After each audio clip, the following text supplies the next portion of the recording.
Bonjour Étienne. Bonjour Louis. Ce que je te propose pour commencer, Étienne, c'est de te présenter. Donc, je suis Étienne Hénès, je travaille chez Generali France depuis 7 ans maintenant et je suis responsable du pôle gouvernance au sein de la direction sécurité et résilience opérationnelle de Generali France. J'ai en charge la sensibilisation des utilisateurs à la cybersécurité, l'ensemble des utilisateurs, donc aussi bien les collaborateurs que les prestataires, les agents Generali et leurs collaborateurs. Quel est le contexte aujourd'hui dans le secteur des assurances? Quand je parle de contexte, c'est contexte cybersécurité. Et puis, quelles sont les plus grosses menaces cyber face auxquelles vous êtes confrontés? En 2025, la menace cyber est en tête pour la huitième fois consécutive du classement des risques les plus redoutés par les assureurs français via France Assureur. On exploite chez Generali, mais comme toutes les sociétés d'assurance, beaucoup de données, donc à ce titre, on est particulièrement exposé. Generali France appartient en plus à un groupe qui fait partie du top 3 européen, et donc à ce titre est particulièrement exposé à la menace cyber. Dans les menaces les plus redoutées, celle qui pèse sur l'humain est évidemment celle que l'on craint le plus.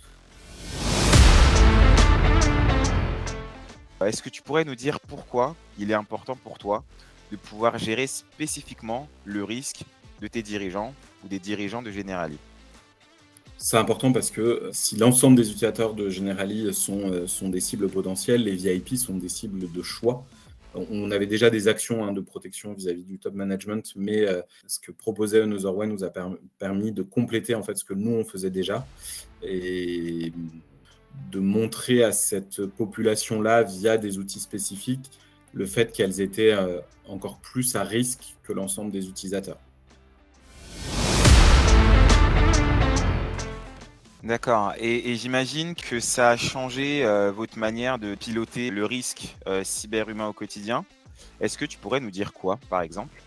Ce qui a changé, c'est que là, en fait, on est sur de la donnée concrète pour ces utilisateurs-là et pas uniquement de leur dire il peut vous arriver ça, mais de pouvoir leur dire il peut vous arriver ça parce que vous avez telle et telle donnée qui sont exposées. Ça, c'est un vrai plus par rapport à ce que l'on proposait avant.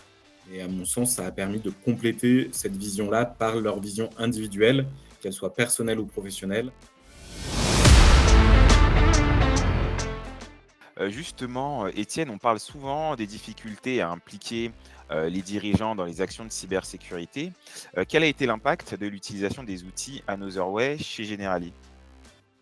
Je pense que le fait d'avoir une application qui est accessible via le téléphone, qu'ils ont toujours avec eux, qu'ils peuvent consulter facilement, rapidement, quand ils le veulent, en fonction de leur calendrier, c'est un vrai plus pour nous.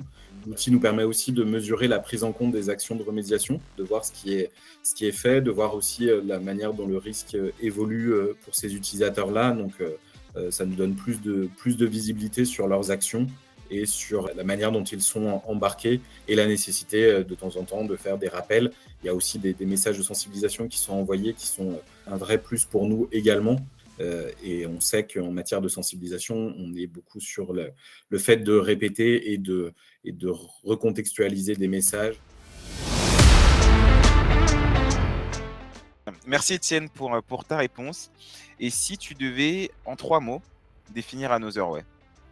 Alors l'innovation d'abord, parce que les produits et les solutions de Another Way évoluent régulièrement, constamment et on va vers plus de couverture du risque humain. On a de l'adaptabilité dans la manière de déployer la solution par rapport aux agendas parfois un peu compliqués du top management. Et puis ensuite le dernier mot, ce sera l'humain.